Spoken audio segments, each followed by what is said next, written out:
high school, maybe even middle school. I was working the study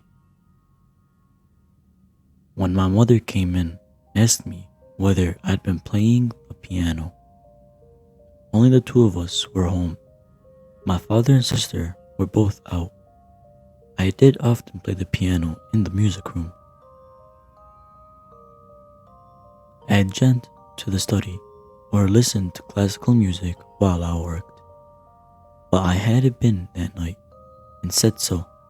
Mom appeared to me to be weirded out. I could have sworn I heard a piano music, she said, with the amused, embarrassed, wary effect people exhibit in the presence of an uncanny. Maybe a radio had been left on. We speculated, playing at near volume. I helped her search the house, looking for the source of this alleged music, but we found nothing. Mom was so adamant about what she'd heard that it became a family story. One of our go-to when we'd gang up on and make fun of each other. The night Mom thought she heard the piano. Mom always told this as a ghost story. She believed that the 200-year-old stone farmhouse where we grew up was haunted. Mom lived on there for decades after my sister and I had left home and our father had died. And she told us she heard strange things sometimes. There are more obvious, less interesting explanations for noises in the 200-year-old farmhouse than a haunting, of course. But Mom was instant that these weren't the normal creaks and scuttles of a house settling or mice in the walls. She sensed presence there, not always friendly ones, she said. She looked up the property records and learned that no one had ever lived there for longer than 40 years. The house didn't get passed down within families. She thought people got spooked there. Recently, my mother asked me, "Do you think it's possible to have memories of the future?" I surprised myself by immediately answering, "Yes, I do." I was thinking not of superstitions but of some of the science fiction classics of my adolescence, in which time is trigger than humans' linear prescription allows. It's not just the visionary who make for good writers who are skeptical about times. Albert Einstein said that past, present, and future are only a stubbornly persistent illusion. When I read Mom this quote, she asked me to write it down for her. Time has been much on Mom's mind, partly because time is a little slipperier for her than it used to be. She conflates generations, confusing my sister with her sister, who's deceased. She exclaims how long it's been since I last visited, though I was there just last week. I've been reading her Thomas Mann's The Magic Mountain, a novel much with time. She first read this book when she was a teenager and decided that it would be a good book to reread at the other end of her life, which she eventually judged this to be.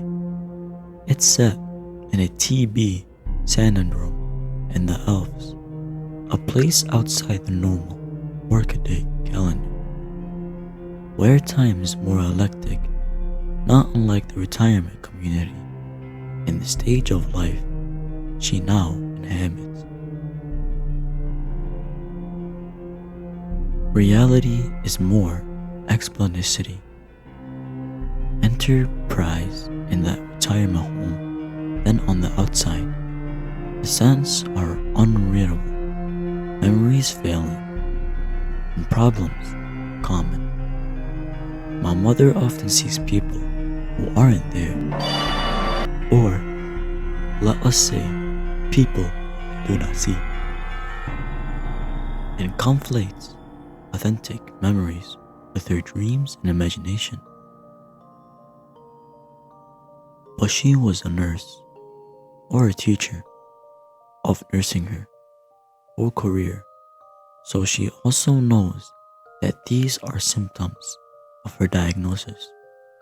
She accepts that I don't see all the same people she does, and takes my word for it when I tell her that I have not, in fact, come out as somebody who had been killed.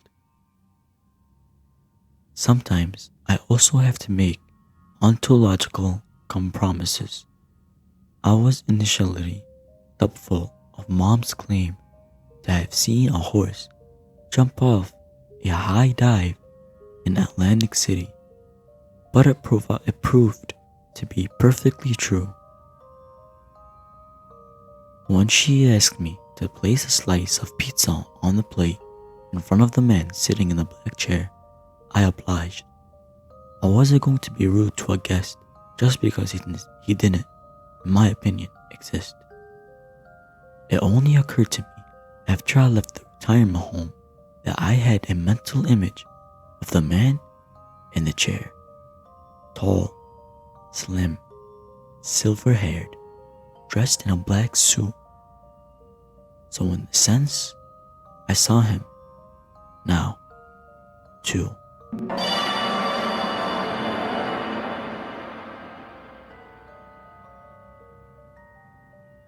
couple of years after I graduated college, my father was dying in what had been my old bedroom upstairs. Because my mother was a nurse, he was fortunate in getting to die at home, surrounded by family, instead in a hospital. Attended by strangers, sometime in the last week that he was still lucid. He asked my mother, who had been playing the piano downstairs. Mom thought, I told you so. It's an old belief that the veil of reality grows thinner, more permeable at either end of life, near birth and death.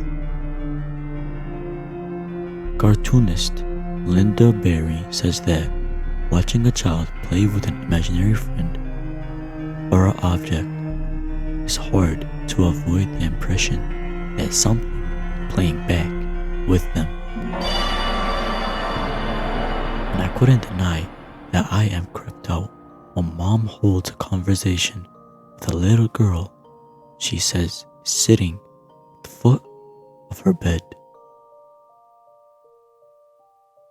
Story about Dad hearing the piano music on his deathbed gives me kind of cozy shivers that good ghost stories do.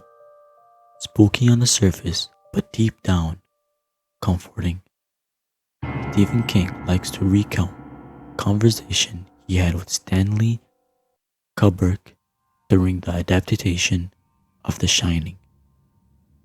King, then still a drinker, was hungover in the middle of shaving, one eye open, when his wife appeared in the bathroom door, looking like she'd seen a ghost, to tell him someone claiming to be Stanley Kubrick was on the phone. Pretty much the first thing the great creator said when he got the hungover on the horn was, "Isn't a ghost story optimistic?" King was like, "How do you figure?" Kubrick and Arch Reginald argued that the genre inherently assumes there is at least something beyond the grave. So wasn't it essentially comforting? King, who was ultimately a religious writer, thought it over and said, "But what about hell?" It was effectively their last discussion.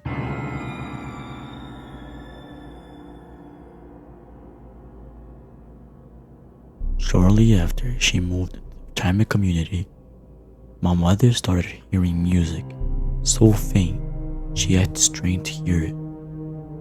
At first, she thought it was a chorus or barbershop. She asked me whether I thought they might be piping in music to the old folks' home at low volume. To pacify the residents, I thought probably not.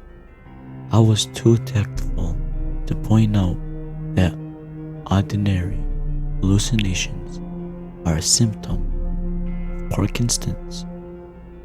But Mom didn't need me to. She was more amused than offended. But she still hears the music. This, turns out, is why she asked me whether I believe in memories of the future. "Do you remember that night when I thought I heard music at the farm?" she asked. I said of course I did. She said, "I think that was the same music."